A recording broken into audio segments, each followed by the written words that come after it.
Përshëndetje, ku jemi këtu me parashimin e datës 27 mars të 2025, duket se pikërisht kjo ditë, meqense afërdita në retrograd në shenjën e ndikimit dhe e intuitës në shenjën e peshqeve.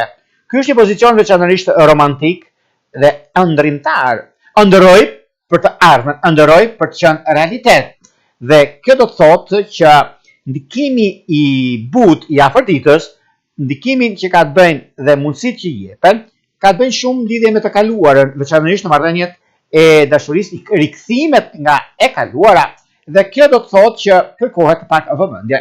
Nga ana tjetër mund të krijojë disa çështje në lidhje me punën, në lidhje me karrierën, në lidhje me disa ndikime të kanë qenë më përpara, sepse ka nisur që në muajin e parë të vitit, ku afërdita ishte në shenjën e peshqeve, dhe kjo do të thotë ka një mundësi, ka një rëndësi.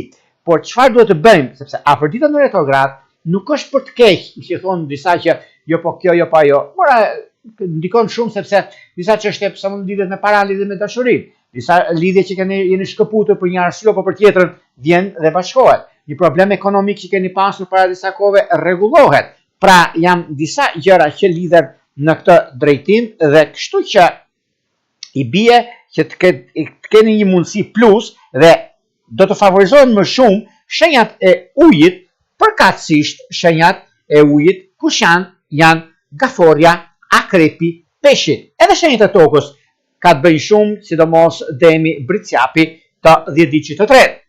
Ka një ndikim gjithashtu pozitiv, sepse ka lidhje shumë me krijimtarinë, lidhje shumë me mundësinë, lidhje shumë me disa udhëtime, por ju keni pasur probleme në lidhje të tjera dhe të ndikimeve që kanë të bëjnë, është momenti dhe koha e ndikimeve dhe pozicionimit të planeteve në anën tuaj.